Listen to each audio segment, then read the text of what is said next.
Welcome back to Texas Tea. This is the second episode that we've done the reimagining of the series. And this is the show that I bring on Texas business owners, entrepreneurs, and hustlers to come on the show and tell their story. And today's guest is a superhero in his own right. By day, he is an extremely successful operator of the most popular comic book store in all of Houston. And by night, he is also a villain on the felt playing poker. You may see him rounding the local rooms. Today's guest I have on is Mr. Richard Evans, a.k.a. the Superman of Houston. Thanks, Roger. That's good. And by the way, I said Superman because his alter ego, Clark Kent, looks extremely similar. Only difference, Just the put the glasses on. Thank you for taking that dad joke, by the way. Sure, anytime. I'm getting good at the dad jokes myself. Hey, man, it's I feel like the older you get, the more proficient you are at dad jokes. It's like they become more grown-worthy. Well, they're just second nature. They just pop out of you without, you can't even, I can't control it. Yeah. You know? Well, how many fart jokes can you do? Man, I know, right? You just it's constant. And I had not mentioned it before, but Bedrock City Comics is your business that started in 1990, yeah? Yes. Yeah, we started the first store in 1990. And now you have a strong six. I remember the one obviously in Webster, personally, as well as right off of Washington. I don't want to get you straight off into the story. I know we kind of talked off camera, what the reasoning behind Bedrock City was. Obviously, the Flintstones. You said the story was extremely riveting. I don't know, riveting.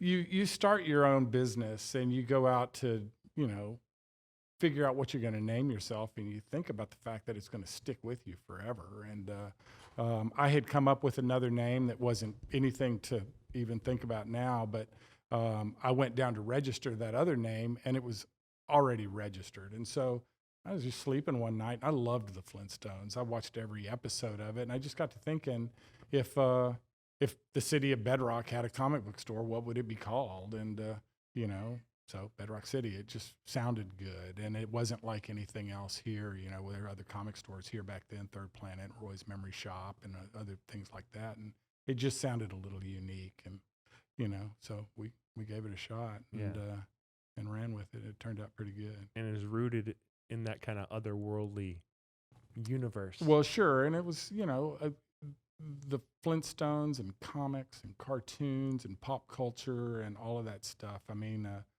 I've always been drawn to the things that are kind of timeless as far as pop culture and things that are real influential. Things like Mad Magazine and that kind of stuff. And so it's just fun. Spider-Man and Superman and all those guys.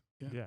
And the timeless factor, I kind of want to ask kind of a random question because we were talking before about the recent comic that you had, the Amazing Spider-Man that sold at auction, and how to create a new character or someone that sticks, it's obviously something that has a very big impact on someone's childhood or their life. From a branding perspective, what do you feel like it takes to make a hero or a villain stick? Well, you think back on all this stuff and you wonder if, there have been so many characters created and so many things thrown at the wall, and who would think that Superman would have been the thing that would have, transformed comics? Or who would think that the Teenage Mutant Ninja Turtles would be a successful concept? I mean, you pitch that and who's going to go, but the Eastman and Laird created that and printed a comic 3,000, and it, they just put it out to their friends and stuff, and it organically took off from there. I don't think that there's any way you can predict any of that stuff. I don't know how you predict the success of something like The Walking Dead or Spider-Man or, anything. It's that unquantifiable spark that just gets people's imaginations going. And, I mean, if we knew the answer to that, Roger, we'd all be super rich. I know. Unfortunately, not yet. Yeah. Working on it. Working on it. Always working on it. Yeah, I think you're exactly right. It's like a secret sauce, and from what I have seen, anything that like really captures imagination or someone like really runs with it seems to have come from something where someone was just doing it out of love or Right. genuine or Well, you talk about it, the focus of this thing being entrepreneurial. I Yeah. think a lot of the success for entrepreneurs in general are folks that aren't chasing the money. They're chasing the love of whatever they do.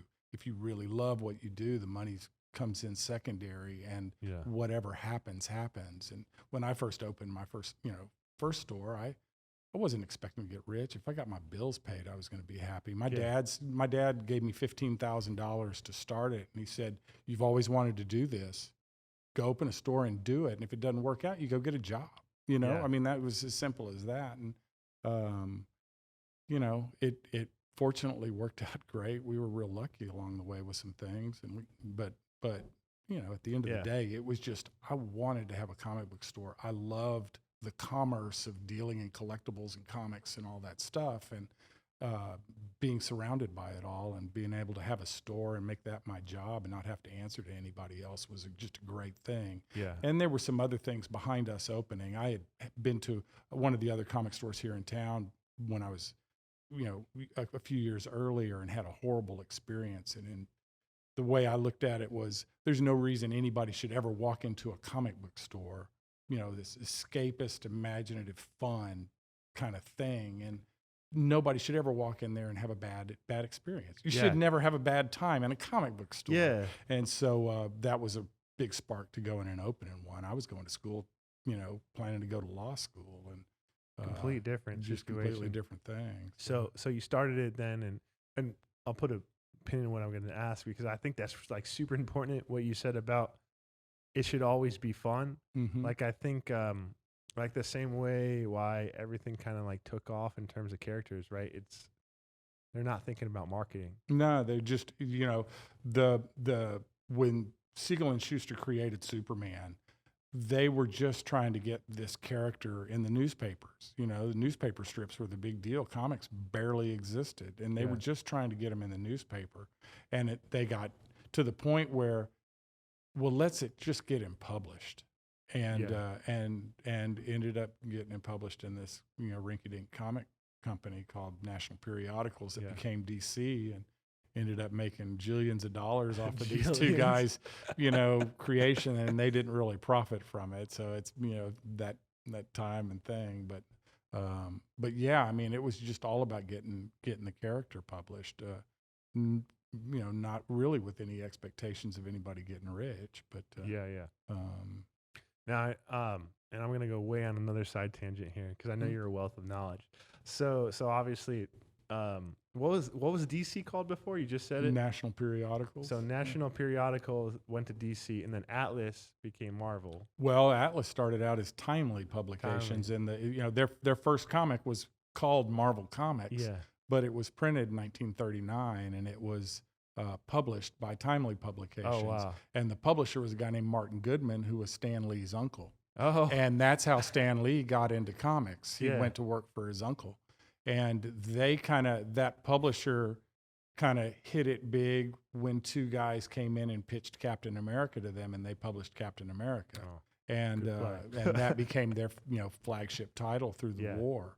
And then after World War II, superheroes kind of became not a thing through the late 40s and 50s. I mean, they were still publishing a lot of them, but Marvel became this publisher that published monster comics and romance and mad knockoffs and anything. They would just publish anything that was kind of selling hot wherever. And they were kind of a second-rate publisher, and they were called Atlas through the 50s. And then they, again, same kind of thing. Let's just throw something at the wall and try Fantastic Four. And it kind of started selling. Let's try Spider-Man, and then Thor and Hulk, and the Avengers and X-Men, and it all followed from it. They just exploded. And but in the years when they were first starting to do that, they were so low rent that DC was actually distributing them and controlled them, and wow. only would allow them to print 8 titles a month. Oh my gosh. So it was they ended So up it's been a turning the war tables. from the beginning. Yeah. Oh with yeah. the 300 Absolutely. tables. I was gonna ask those name changes. In your view, was that a way to have kind of a cooler name, or was it just happenstance, and then we just know It those was a names? way to get around postal codes, so they wouldn't have to spend money. That's what it was. Oh, They, man. you know, they were trying to do anything to cut corners and save money. So there were, since a lot of comics were sold via subscription through the post office, and there were things where magazines had to pay postal subscription fees to the post office to ship their stuff, and so if a new title started, you had to pay a fee up front. And so what they would do a lot of was, say a title was going along and it was the first 20 issues had come out, and they're numbered 1 through 20. But by issue number 20, the sales are cruddy. Then they would change the title and start it with issue 21, rather than start it with issue number 1 and pay a new postal code. And they would try and get around things that way. Oh, wow. And they would also establish all these shell publishing companies for the same thing. And so Marvel in the 50s, there were literally, 60 or 70 different sub-publishing companies that they set up and published under to kind of hide fees and save money. That's what it was. It was just a big old scam. Publishers are going to do publisher things, huh? Exactly. Is And and there was a lot of mob stuff in comics then, Really? too. Well, because they were distributing all these things through the newsstands, and they would send them out and they would be returnable. And there was all kinds of grift and stuff going on between, the newsstand selling stuff and the folks that handled the distributorship, which was a lot mob driven, and how the publishers had to pay fees to get even books on the stands. There was all kinds of, chicanery, whatever. But, it's like I said, it's amazing that these things are even out and exist because of all the stuff that even to get them onto the stands in the first place. I know. And that's kind of crazy. The number of roadblocks in the way for something new. Like if someone wanted to start a new comic, hard comic, the amount of hurdles they have to go over is kind of crazy, right? Fortunately, now it's a lot easier because you can, you can print yourself almost. And there's actually a publisher here in town, a guy named Terry Moore, who's been publishing a comic called, he's done a number of titles. He's real well known for a title called Strangers in Paradise, but he's self-published, and he prints it all up. He hires a printer. He and his wife ship and bill and account and do everything. Oh, wow. And they live in West U and doing real well. So, it's possible. It's possible now. It is possible. It wouldn't have been possible, 50 years ago, but it's absolutely possible now. And on the marketing side, like you don't need to get advertisements out or anything like that. You could just go on your phone and start an account. You can start, promoting yourself. Look at all the bands that do it. Yeah, exactly, exactly.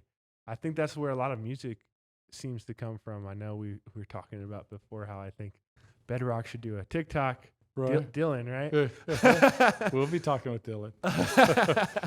But yeah, like, musicians are on there, and they're just they're putting out original stuff because they don't need to. There's no barrier to entry anymore. Not at all. And there's plenty of ways to distribute stuff and get it heard, and all of that. But when you started, you were early 20s, right?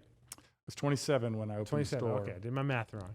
Well, no, I'd been working in comic stores since I started working at a comic store here when I was 14. Oh, wow. Yeah, Okay.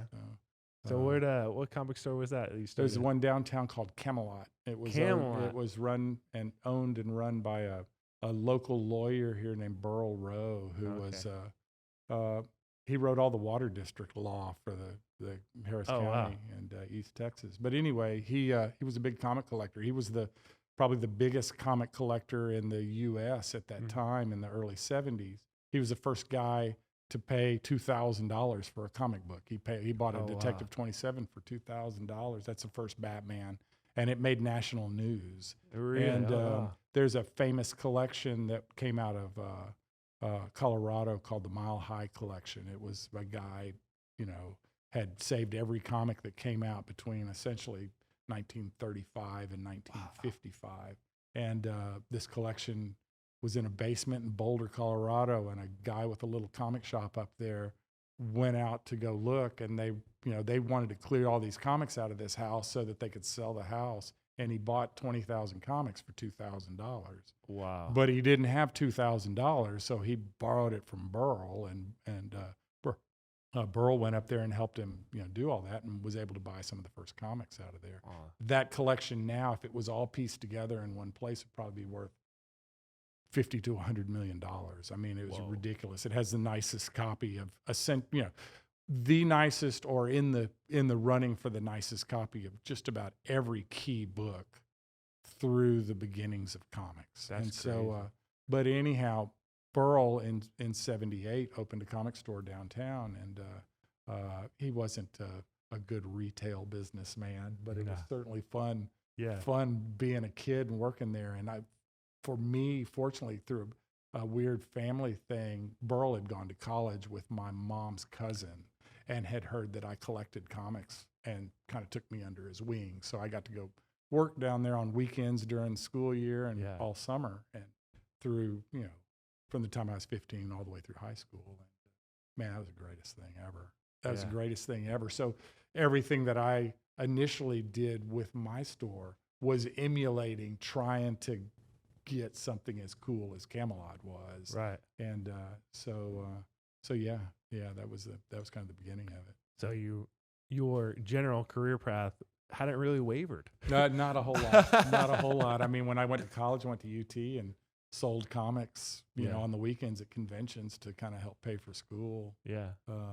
Not that my dad was in the oil business, and you talk about entrepreneurial Texas tea stuff. My dad worked for Oscar Wyatt, and so we got to have dinner with Oscar and Lynn Sakowitz and stuff, and see that's entrepreneurial spirit, right? Yeah, there. Yeah. But anyway, my dad was really cool about all this stuff. He said, what you want to do and what I do isn't that much different. It's just a different commodity. And, so he was real supportive when I opened the store, and worked out all right. Yeah, it's interesting you call it a commodity, because it's like when it comes to the non-super rare stuff, you can technically get it anywhere. Sure. So, I look at my business as kind of two different things. Yeah. We have 6 stores, and they're retail stores, and we sell, new product and apparel and new comics and toys and all the fun stuff. Yeah. And that's the retail part of it. Yeah. The part that I really love is the collecting and vintage thing. And it's a component of our business, but it's not the day-to-day stuff. It's kind of what I'd call it. It's the wiener. It's the thing that sets us apart. It's the thing that, when you look at Bedrock City, well, it's a great comic store, but I can also go there and see a Superman 1 or that kind of stuff on a whenever.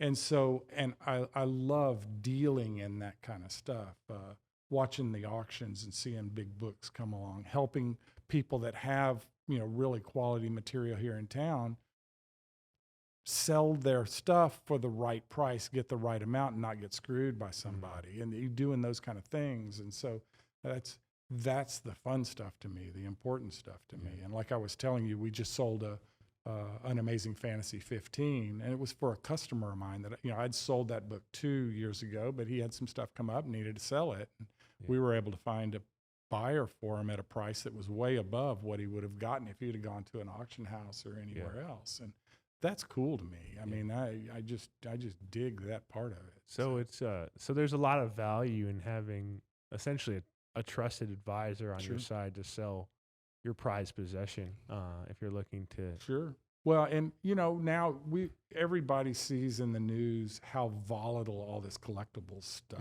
is. Sports cards are going crazy, comics are going crazy, art, guitars, cars. And then we were talking NFTs and crazy, weird speculative investments. And there's a lot of collectible kind of stuff out there. Yeah. And there's a lot of room for, if somebody, sees all that money, there's chances to take advantage of people. So you really want to do your research if you have stuff and make sure that you're getting what you should be getting for what you got. In your view, and two things. One, almost forgot to ask, how do you go about finding, let's say, like for that most recent instance, they came to you and they're like, "Hey, Richard, like I want to sell this." How do you even go about finding a potential buyer? Hey, that's a magic. No, it's kind of you just. I know where they congregate. I know where they live.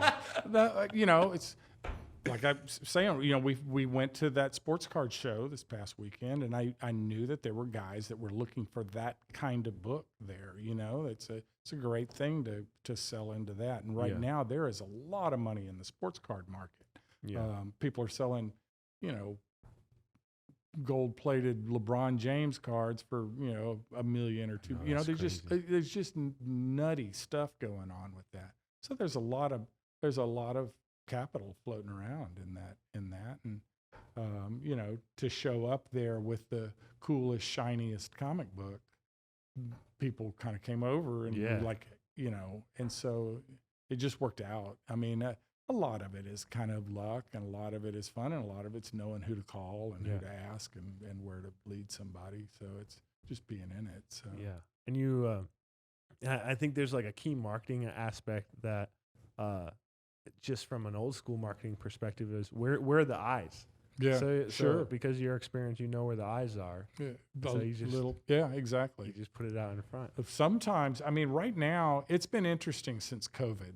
We were really concerned at the beginning of the pandemic that we were going to be closed for a while. There weren't going to be any comic book conventions. There weren't going to be any gatherings of people, and that really was going to cut into the collectible side of our business a lot. We thought, man, we're going to get hammered on this stuff, and so I took a lot of material and just consigned it to auctions just to have cash flow, and sat back and was hoping we could weather it. Well, as soon as we were able to kind of reopen a little bit, we started realizing that this kind of stuff, entertainment, collectible stuff, was completely immune to the economies of COVID because people were stuck at home.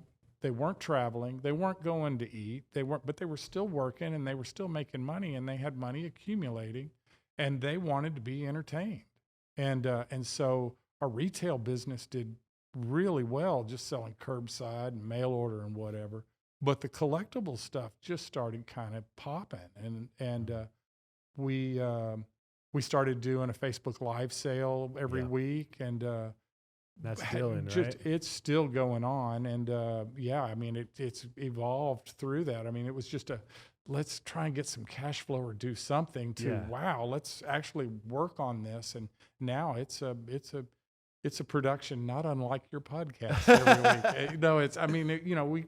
We put a lot of effort and design into it, and the graphics and all of that stuff, and we try to build the community. So we have about 1,000 people that check in every day on our Facebook Live site, and then we'll have 150 or 200 people viewing each weekend or each week. We do it Wednesdays from 7 to 9, and so anyhow, that became this thing we were selling, and so then it flipped over to the other side. It's not a problem selling stuff during COVID. The problem became acquiring merchandise. Oh, wow. Because I have a lot of people that'll call me to sell collections or ship stuff to me, but a lot of the things that we buy are people just walking in the stores, and there was not any of that. So we were really hustling, trying to find material to reload the live sale and reload the website, and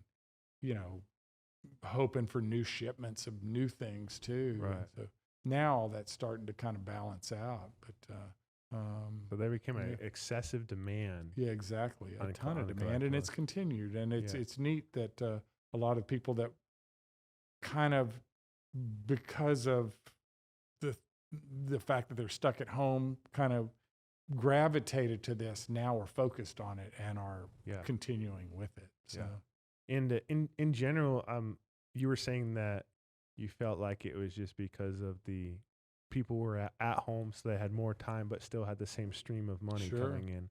Aside from that, in general, for collectibles, what do you feel like is the reason, aside from rarity, what do you feel like the reason a collectible, because it's so volatile, a collectible can shoot up in price? Like, what's aside from like, Well, for comics yeah, in particular, there are a lot of things that factor into it. But you know, first appearances of characters, characters being used in storylines and other media and getting exposure. I mean, the Black Panther is a prime example of that. He's always a kind of an important character in the Marvel universe of stuff, but never one of the eh, s- biggest demand back issue characters, if that makes sense. Like Yeah. his first appearance is in Fantastic Four 52.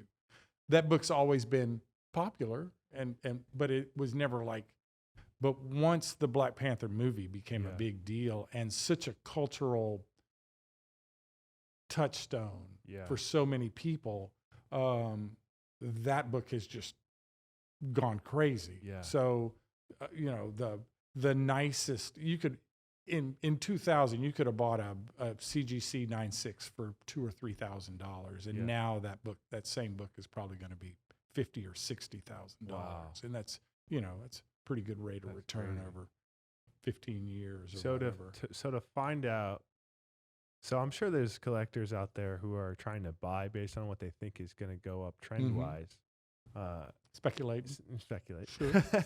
I mean, how do you even look at what's out there and think about what could happen? Because who would have known that movie would execute so well? Right.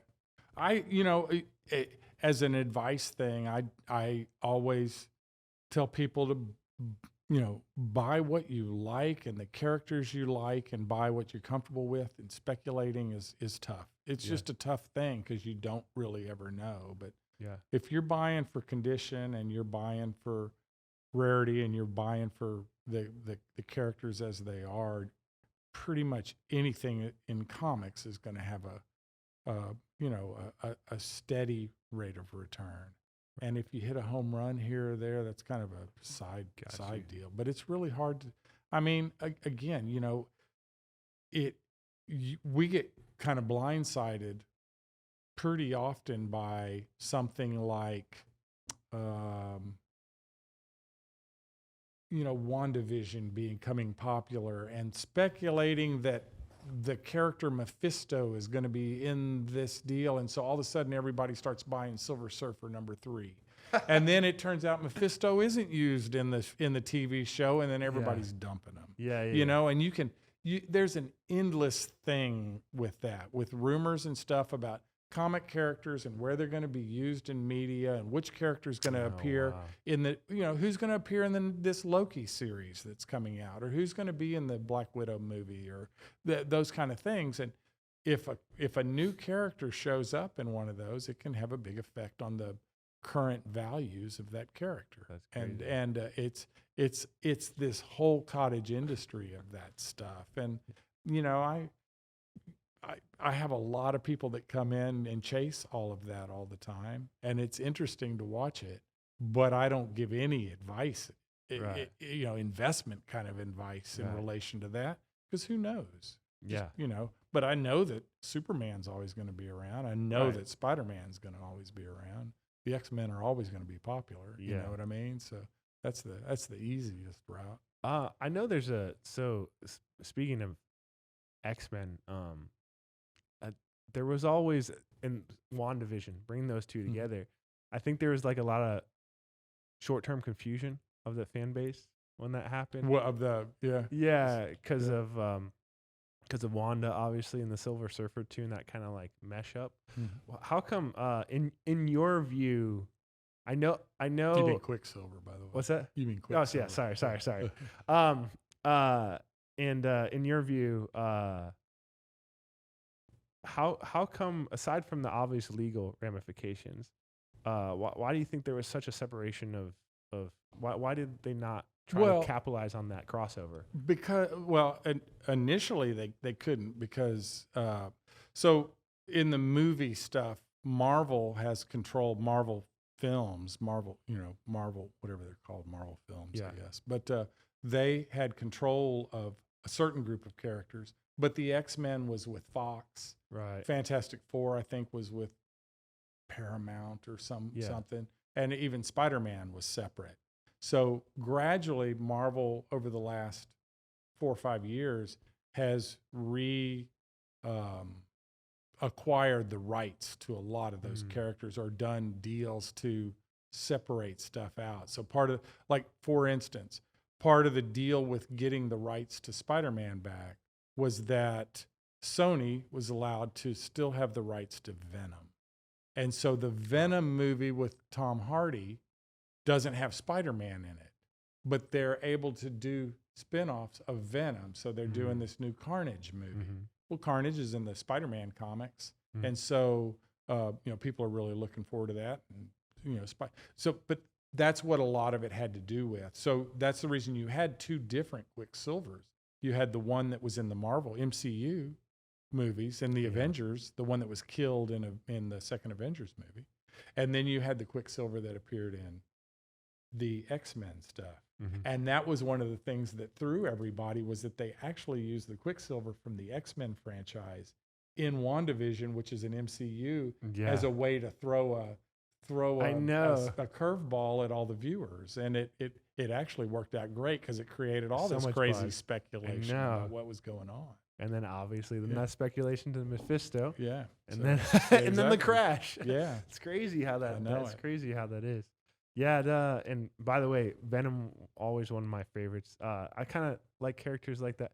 Punisher, I know that he's been overplayed recently. Though, did you watch that series, the most recent series? Yeah, it was good. I really enjoyed the Netflix series. Yeah, I really enjoyed that one. But yeah, it's my job, Roger. That's true. You have actually a couple of those I have not ever watched.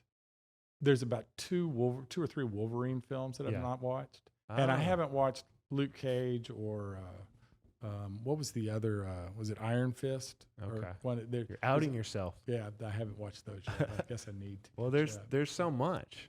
I mean, there is a lot, and you're busy making Bedrock a wonderful place for people to come. Hopefully. And I want to I know we went on like a huge tangent. I want to kind of pull it back to the beginning, because you're talking about how you want to make a store very similar to Camelot.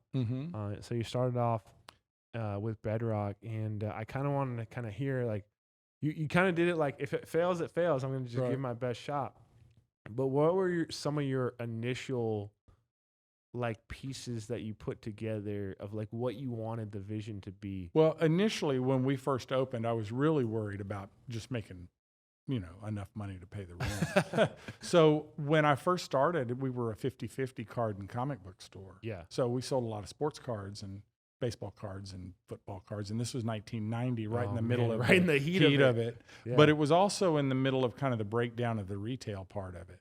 So my comic business started off really strong, because that was also the beginning of kind of there was a speculator era of comics. And so there were a lot of people getting into new comics and buying them to invest in for the future. There's just a lot of early 90s stuff selling.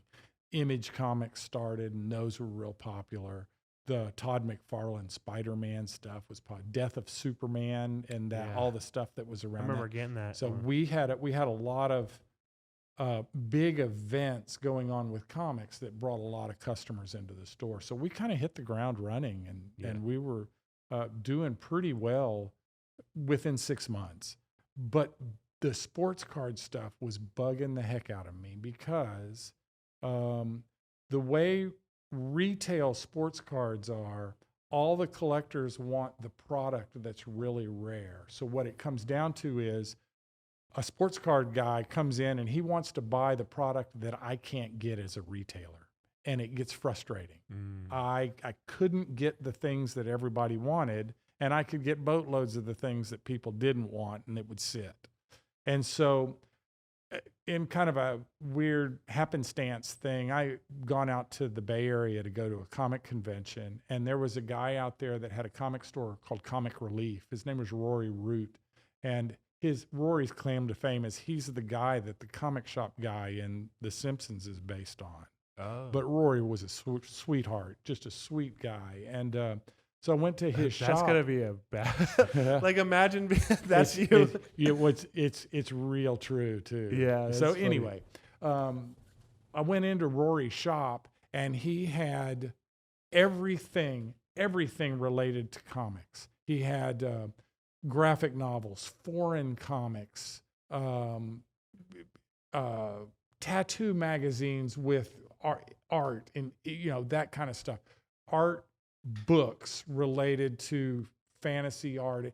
Everything in there was related to graphic comics. Okay. And none of the other kind of BS that surrounded it. It was a comic book store, but highbrow. It was the coolest thing. Yeah.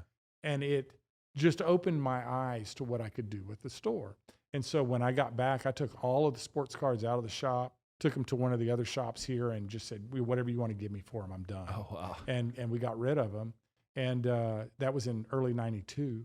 And at the same time, we opened a second store. That's when we opened our North store. At that time, it was on 1960 in Kirkendall. And when I cleared out all that space and filled it up with other comic-related stuff, that's really kind of when the store started taking off. Unfortunately, in the bigger picture, comic books, new comics, the speculator market bubble kind of burst. So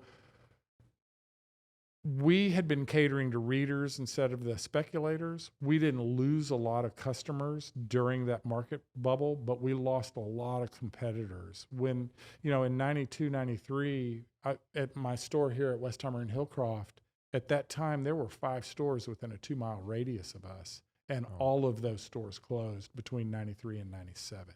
And they were still doing sports cards, but they were also buying comics bulk and selling them to people that want, like we would constantly at that time have somebody come in and say, I think Spawn's going to be hot. Let me buy 1,000 copies of it.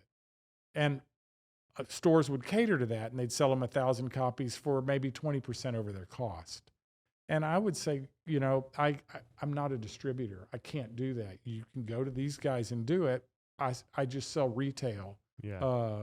But when the speculator bubble busted, we weren't stuck with all that product because there were a lot of the publishers were shipping stuff late. So a guy would order in January 2,000 copies of a comic, and by the time it finally released in June, that guy's done. He's not buying anymore. But we're ordering our stuff non-returnable. So the stores would get stuck with it. They'd be stuck with 2,000 copies of a book that at that point is unsellable. Got you. And there were stories like that. There was a guy here in town that bought 10,000 copies of Adventures of Superman 500, expecting it to be as hot as the Death of Superman issue was. And, all those books ended up in a storage unit out in Clear Lake, Man. So by 97, the field had thinned out here, and we were doing pretty well. The old stores were all still around, Third Planet and Nan's, and the shops that had been here for a long time. All the new shops that had popped up, all the sports card shops that had popped up that were carrying comics, they all kind of went away, and things kind of solidified. And then from that point, we just started cruising. We opened our third store in 2000 in Clear Lake, and then we opened in Sugar Land and Washington, both around 2010. We moved the Westheimer store into the big new location in 2013, and we just opened in Katy, and it just keeps kind of rocking along. So you got store number 7 on the horizon? We're trying to get some systems in place. I want to open one in Austin. Oh, I really want to open one in Austin. Spot. So absolutely, hopefully. Yeah, exactly. So well, that's quite a journey, and you're talking about so So there was a key takeaway I took from that, because we were talking about doing what you love, doing what's genuine. Mhm. You did not sell yourself out to the quick money. Sometimes I look back on things and maybe there's a tinge of regret. we got contacted by Ty before anybody in Houston had Beanie Babies. What? And we went, well, these are kind of neat, but what do they have to do with comics?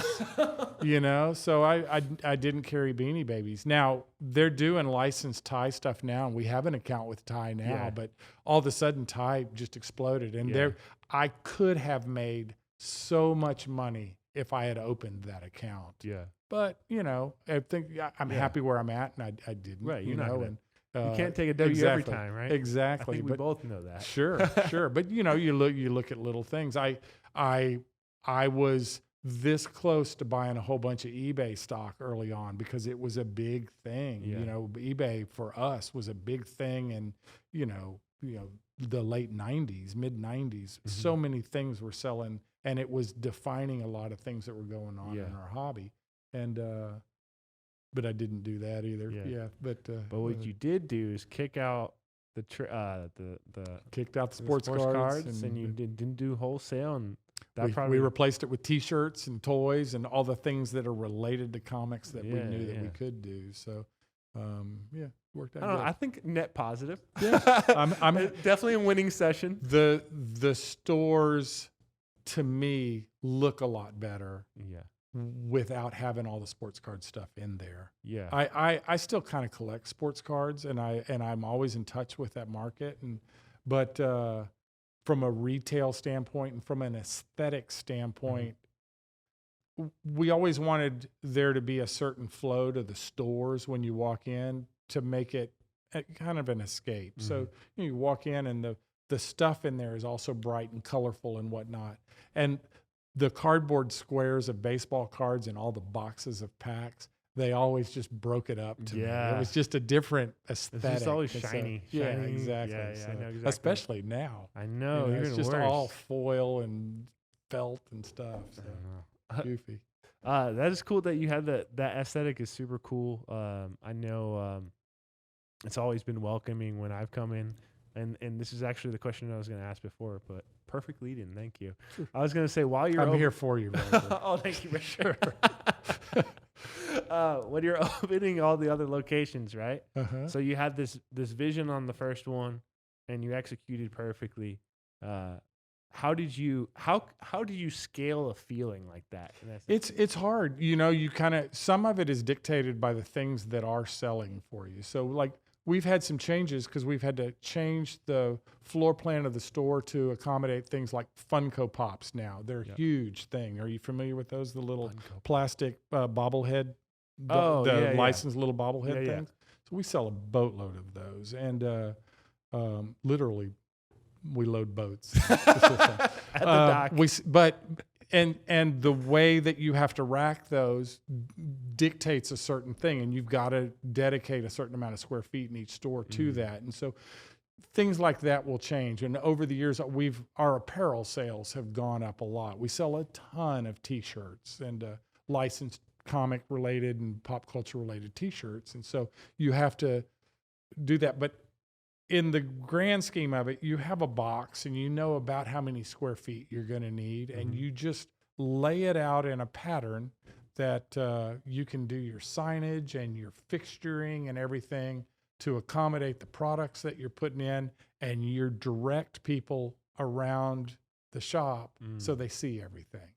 And that's it in a nutshell. It gets a little harder, and we're like the Washington store is a little confined by space. It's the smallest of our stores, so it's really packed, but the location is so good. To say a lot, by the way. Well, I love the area that it's in. It's the only shop that we have inside the loop, and there's a funny thing with Houston, where people that live inside the loop don't want to go outside of it. They don't. And so, that store does real well, and we get a lot of critical appreciation for that store from the press because it's close to the Chronicle and the Houston Press or in some of the online places. So that's where they go when they're doing stuff. And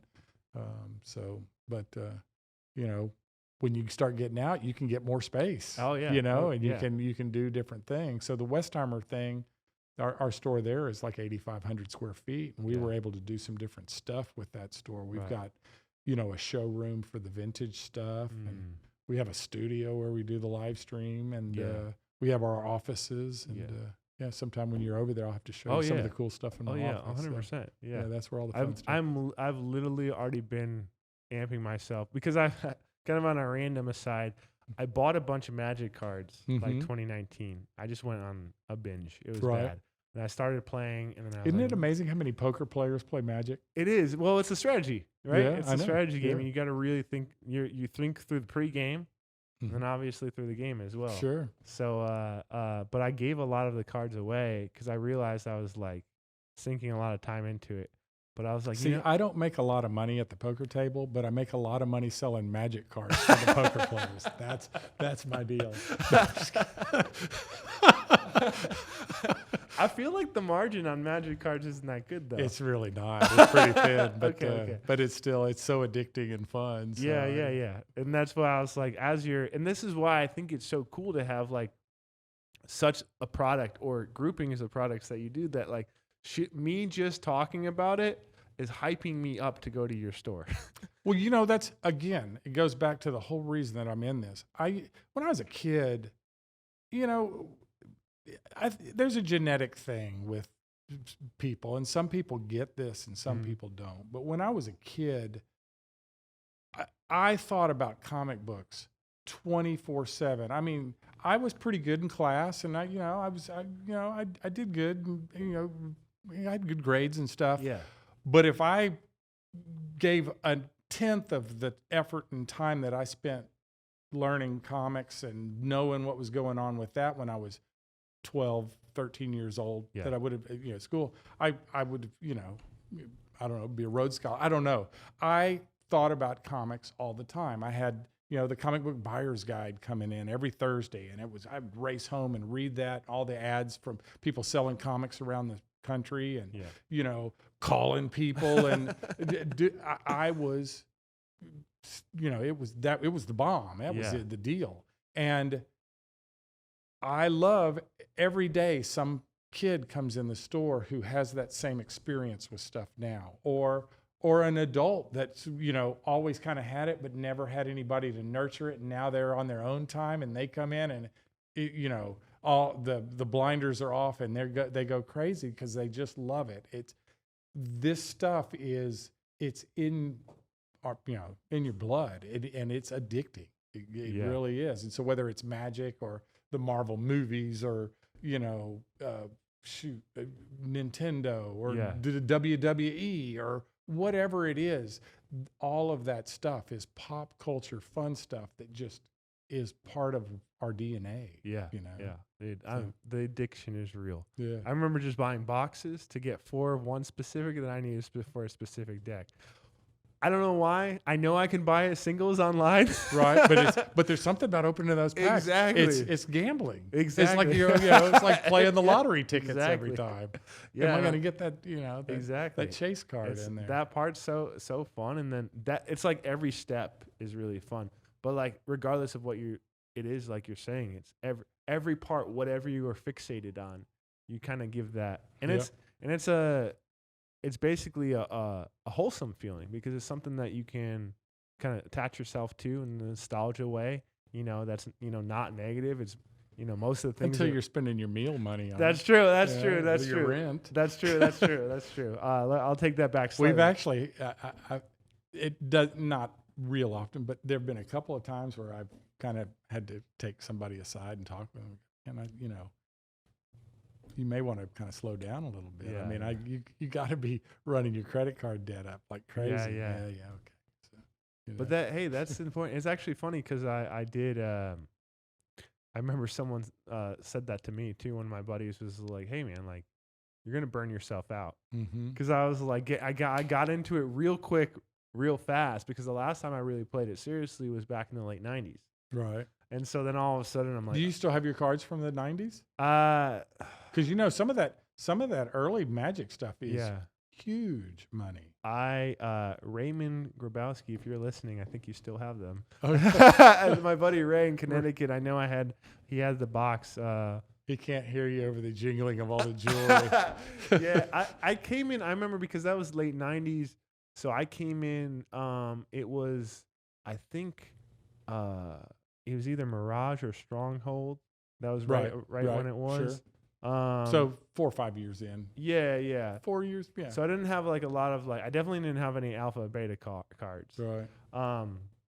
So I don't think I have a lot of Man, I remember they sent us a beta box. Yeah. To get us to, and we kind of set it aside for a short amount of time, and then Unlimiteds came out. We started selling that stuff, and I mean, I can remember all of those sets coming in early on, and us kind of, this is interesting, but we just try it, and the whole idea of game cards played like that, it was new, and I think of that box sitting on the counter, that first box, and I think a sealed beta box is probably a 7-figure item now. It's crazy, but maybe right? more. Yeah, it's sealed. just Yeah, nuts. that is insane. Yeah, Imagine. Yeah, I can't even imagine because I've never myself held a beta card. Really? Yeah, because it was too expensive for me back then to even collect that. It's great. One last thing about like things that I had back in the past. Jurassic Park had a set. Yeah, I have that full set. You kept the Jurassic Park set. That's what I kept. That's what I'm talking about. Dude, I watched that movie probably 13, 14 times as a kid. The dinosaurs are real. Yeah, They're exactly. real. How they real? I loved that movie too. Yeah, I actually I was sent. I found the clip where Dr. Malcolm is like, "Son of a bitch, you did it! You really did it." My only thing with that movie is something about Jeff Goldblum makes my skin crawl a little bit. Yeah, and I loved him in The Fly. He was like perfect in that, but like there's just something about him that it's just hard for me. For me, he was like a physicist rock star, and I was like, come on. I've been around a lot of scientific-minded people. It's never like that. Well, the whole egotist scientist. Yeah. I always get the feel that, Jeff could be the egotist actor too. Yeah, so I see. He's playing himself. He's kind of he has the same kind of persona. But to kind of go back to what you were saying, or what I had asked you before, I want to make one last comment about that because I feel like the main thing is each store is going to be different. You took each space and made it so that you kind of, and correct me if I'm wrong, created a kind of like a wonderland to start and stop at. You kind of direct the customer. Try to, yeah, exactly. And that's what kind of. And they, they're each space is different, but there's some unifying things with them, through signage and color and whatnot. We do essentially the same type of architecture in each store and the same type of fixtures. They may be in different spots and the same kind of signage. So you're in a Bedrock store, just like you kind of can go in any retail. There's when you're in a Bed Bath and Beyond, there's the same layout and the same and that's just the branding of retail. It's it took us a little while to discover some of those things or work it all out, but a lot of it came down to just working out the logo. And the logo is, I think our logo is pretty eye-catching now. I'll have people. When I drive my van, it's got the logo on the side of it. And people. It was a different logo before, right? Well, it's evolved over the years. We've had that that kind of psychedelic yellow and purple logo now for a little over 20 years, and it's streamlined and we've tweaked it a number of times, but the general color scheme and feel of it is the same, but now it's like, it would look good on a poker table. I was just gonna ask that because like I wanted because I know we talked about it a little bit there before. I wanted you to kind of explain How did that idea come about at Prime Social, and like what made you just? I mean, I kind of know why you jumped Sure. on it, but what made Well, you? so here's the deal. It's I play over there all the time. It's the closest thing to the store, and I'm over there 2 or 3 times a week. Mhm. You know, obviously with COVID, there was a time when, but I'm back over there all the time, and I know all the dealers and know all the principals over there, and they're all wonderful, and the place is great. They've treated me good. Yeah. They were talking about doing the tournament that they did. They did that $1 million summer tournament that just ended, and Yeah. I It's just great, by the had way. my brain works the way marketing and retail does. I was thinking, how can I get my name on the felt? I want the store logo on the felt Yeah. at one of these things. And- And so And Go ahead. real quick, did you think that was important because of how big the kind of RFD live action was, or like what made you? I knew that they were going to be live streaming stuff. Okay. And so, but no, I just did it because I'm a nerd. I just wanted it on there. There was no grand plan. I didn't have any vision that it was going to be something. And the way the table was laid out, I was expecting just to get it on the side of the table. I just Yeah. wanted it to be on there. Yeah. Just for ego or whatever. Right on the flop. So anyhow, through discussions with Justin Hammer, the tournament director, who's wonderful, we came up with a plan. They wanted for the tournament to do a heads up one heads up tournament in there, but because of the way heads up tournaments are with one dealer for every 2 players, it wasn't it's not economically viable to do it, or it's real tough to make it work. It's a money-losing venture. And so I said, well, then I'll just pay the cost of that to make that work, and we can do it. And he goes, done, perfect. So that was the extent of it. We worked a price out and we did it. But I was not expecting the placement of the logo to be right in the box. Yeah. They put it right in the box in front of the dealer That's so cool. between the 2 Prime logos, so that in the live stream, in every shot, everything that went to Showdown, our logo fills the screen up. I mean, it was awesome. Yeah. And it worked out great. We started getting calls and different stuff, That's and a lot of the awesome. players started coming over to the store and doing stuff. So I went back and said, Justin, this is great. This is just wonderful for me, and I just want to make sure all this, anything that I put in is going to the dealer. So I just doubled it up. So it worked. It worked so good. They were great, and we got a lot of response to it. And it was just a little bit of outside of the box marketing that worked. Yeah. Sometimes that stuff doesn't, but sometimes it really does. And that was one case where it does. I can't wait to hear. Can I tell you one that really, really worked? Yes. This is my favorite thing that ever happened. Yes, please do. At the beginning of COVID, Okay.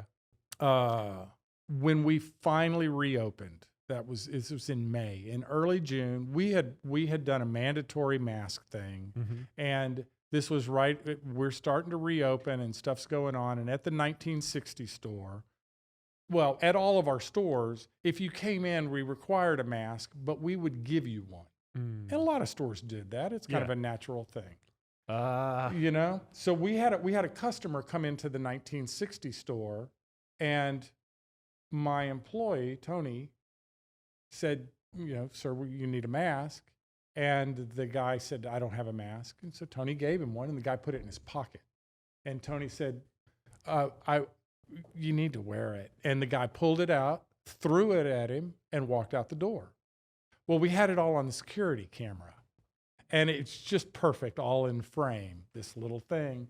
So we posted it on our Facebook page, but not in a mean way. We just said, we had a customer come in and drop his mask. We would like to give it back if anybody knows who it is.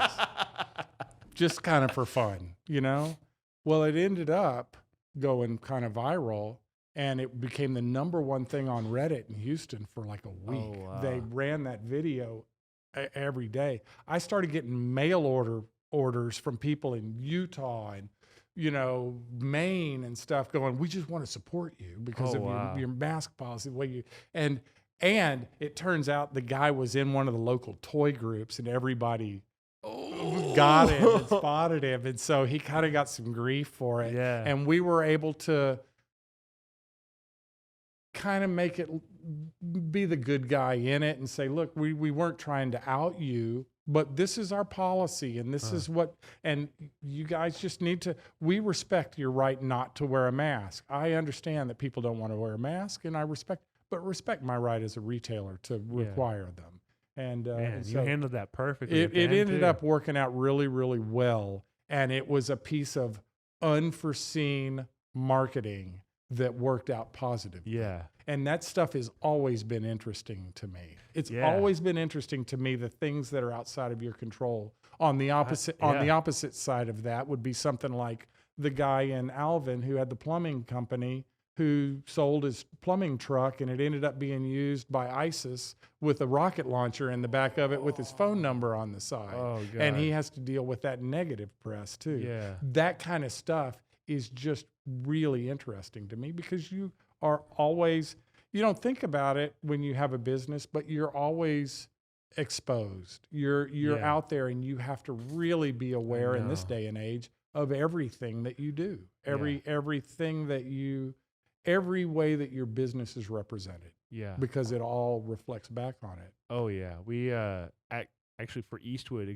we try to, regardless of if a broker is there or not, whatever happens with whatever contract, regardless of what was done or what we didn't see was done, we take responsibility for absolutely everything for the sheer fact that you have to. You have Hey, 2 minutes. Man, time flies. Yeah, time flies. Well, Richard, man, I know there's some other things I want to talk to you about, but we can maybe have a second round. I'd love to come back anytime, Roger. This is a pleasure. No, it was a lot of fun. And just to really shout out real quick, if you want to go to Bedrock in person, I would say they're right next to Brothers Bakery in the Loop. So grab yourself something delicious and stop over. If you want to find them on social, Bedrock City is both Instagram and Facebook. Bedrock City, bedrockcity.com and Bedrock City for Twitter, and then Bedrock City Comics for both Facebook and Instagram, and then Bedrock City Broadcasting, that's on YouTube, so you could find them there. As always, tune in to Texas Tea, and any questions for Richard, put them down in the comments below. He would love to answer them, and we'll see you on the next one. And thanks for coming on, Richard. My pleasure. Thank you, guys. Man, it was a lot of fun. Thanks.